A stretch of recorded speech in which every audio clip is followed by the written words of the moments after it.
Dua tumpuan besar, isu air dan kesihatan awam disaksikan di World Economic Forum WEF Davos. Malaysia tidak terkecuali daripada kedua-dua isu ini kerana ia adalah satu cabaran global. Dan hari ini beberapa sesi berkaitan berlangsung dan editor Niaga Awani Najib Aruf mengikuti rapat isu ini. Najib masih berlatar belakangkan pemandangan yang indah.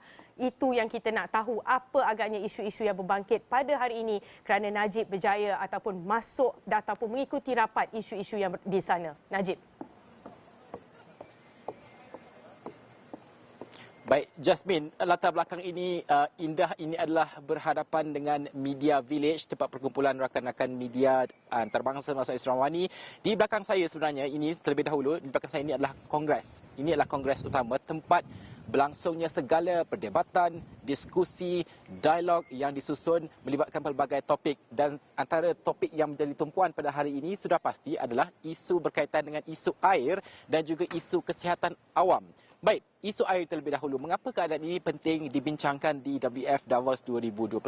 Kerana pertama sekali, dalam satu sesi yang saya dengarkan pada pagi tadi, antara ahli panel menyebutkan bahawa tahap kepentingan air dan juga kesaling hubungannya dengan kelestarian yang kita ingin capai, iaitu melihat kepada contoh yang diberikan. Pertama sekali, contohnya adalah untuk menghasilkan 1 liter susu sebagai contoh.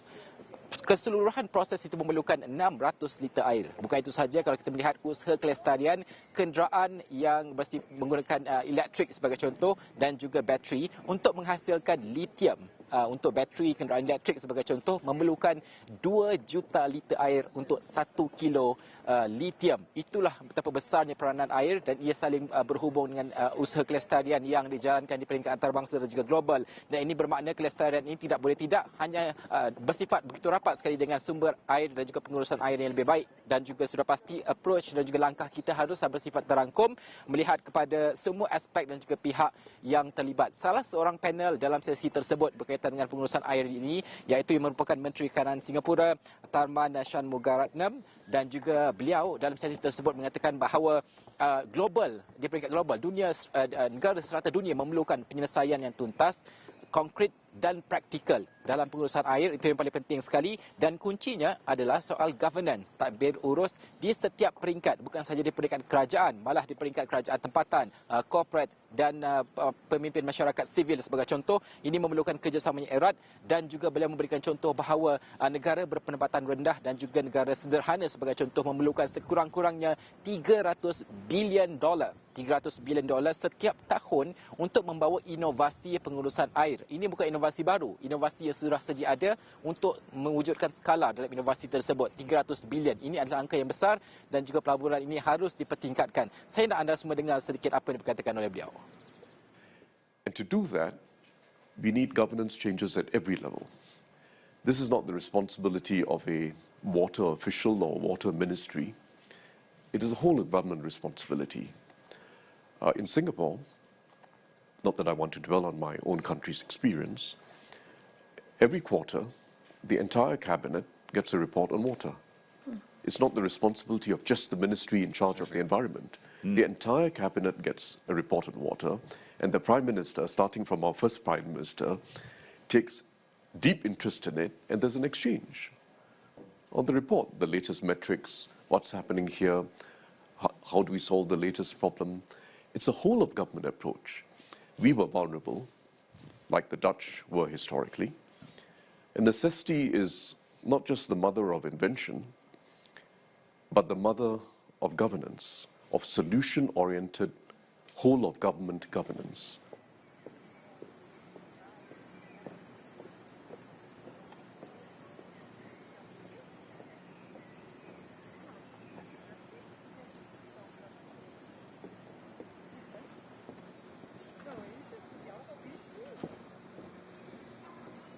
Najib. Okey, bukan itu saja. Kalau bercakap soal air ini, di Malaysia ada cabaran mereka sendiri. Kalau headline yang Jasmine bacakan sebentar tadi berkaitan dengan banjir, ini juga soalan yang saya ajukan kepada pengarah eksekutif UN Habitat, Datuk Seri Maimunah, berkaitan dengan banjir. Bagaimana Malaysia boleh selesaikan isu ini? Ini juga isu air, soal bagaimana kita menguruskan bekalan air yang kita dapat dari segi sumber tropika kita. Ini jawapan beliau. Banjir ini baru tadi pun kita bincangkan tentang banjir. Kita melihat kepada konsep nature based solution. ya, nature base, balik kepada alam semula jadi. Kita dah ada dah ini. Tetapi apabila banyak pemajuan-pemajuan yang dimajukan, contohnya di Malaysia, bila ada sungai ditutup. Kalau kita di Seoul, sungai itu ada flyover, dia robohkan, dia gali balik sungai itu untuk dia punya estetik dan sebagainya. Kita ada sungai yang meander, kita pergi tutup. Jadikan dia concrete drain, pergi ke ni, and then at the same time kita telah pun actually merubah semula jadi. So saya ingin mencadangkan kita perlu balik kepada alam semula jadi. Sebelum saya faham kata-kata contohnya macam mana Kuala Lumpur dengan Penang nak balik-balik kepada alam semula jadi, ada teknologi yang membawa kita kepada nature based solution. Contohnya kalau ada sungai, kita upgrade dia punya sungai. Dan kita juga lihat daripada reka bentuk bandar. Sekarang ni dia kata urban heat island dan juga sponge city. Sponge city ni contohnya yang di mana di reka bentuk bandar ada kawasan-kawasan lapang yang boleh menyerap air hujan yang berlebihan. Ini juga boleh, bila menyerap air hujan berlebihan, boleh juga dia mengurangkan banjir. Di same time, kita boleh dilihat dari segi takungan. Okey, Jasmine, bukan sahaja isu air dibincangkan di sini. Isu penjagaan kesihatan sudah pastilah menjadi tumpuan kerana 2 tahun tidak berlangsungnya WEF, kali ini berlangsung secara bersemuka, sudah pasti isu ini dibawa. Saya dan juga kru sempat bertemu dengan Menteri Kesihatan Khairy Jamaluddin di sini dan juga dalam temuan eksklusif. Salah satu perkara yang menarik disentuh oleh YB Khairy iaitu berkaitan dengan langkah kita bergerak ke hadapan untuk mewujudkan penjagaan kesihatan yang future proof, kalis masa depan dan juga yang lebih berdaya tahan. Dan pada masa yang sama ada salah satu perkara yang sangat menarik diumumkan oleh YB Khairy sendiri. Ini berkaitan dengan penyakit tidak berjangkit bergerak ke hadapan. Apakah perancangan KKM? Kita dengarkan. So itu lepas kita bukan nak kata kita menang, tetapi kita dah sampai keadaan yang stabil dengan COVID ni. Tumpuan Kementerian Kesihatan balik kepada isu kesihatan awam utama, iaitu penyakit tidak berjangkit. Sebab itu selepas saya balik nanti saya akan melancarkan inisiatif saringan kesihatan kebangsaan, supaya mereka yang berusia 40 tahun ke atas yang belum pernah buat saringan kesihatan dapat melaksanakan saringan percuma di bawah program KKM, Perkeso, macam-macam program yang kita ada, supaya at least ada baseline. Saya suka apa yang Najib kata tadi. Dulu kita tak tahu langsung tentang COVID. Sekarang kita dah belajar macam mana how to live with COVID.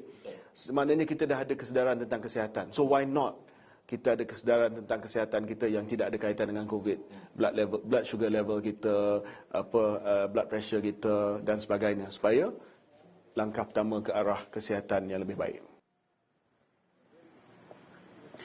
Okey, Jasmine, itu antara 2 topik utama yang dibincangkan. Tetapi hari ini juga salah satu topik yang cukup penting juga dibincangkan di sini berkaitan dengan inflasi. Kita juga ada berita tentang inflasi. Kali ini kita melihat di peringkat global kerana ini cabaran global. Banyak negara yang berdepan dengan inflasi yang begitu tinggi, 12%, 8.3% dan sebagainya. Malaysia secara keseluruhan masih lagi 2.3%. Cuma inflasi makanan kita tinggi di atas 4%. Ini juga insya-Allah kalau berpeluang sebentar saja lagi selepas sesi YB Menteri Kewangan Tengku Dato' Seri Zafrul, kita akan tanyakan reaksi segera untuk melihat kepada data ini dan apakah yang boleh kita jangkakan langkah daripada pihak kerajaan, pihak Kementerian Kewangan juga, dan bagaimana untuk kita melihat juga pakar kita juga, pakar strategi iaitu Saudara Amir Farid juga menghadiri sesi inflasi itu. Kita akan tanyakan apakah antara solusi yang dibentangkan supaya kita faham mungkin ada aplikasi yang boleh kita laksanakan di peringkat tempatan. Saya akan terus membawakan masa ke masa dan juga di extra1.com. Kembali semula kepada Jasmine di studio. Jasmine. Terima kasih Najib. Itu dia tadi editor Niaga Awani Najib Aruf yang berada di Davos, Switzerland membawakan kita laporan-laporan terkini dari Davos.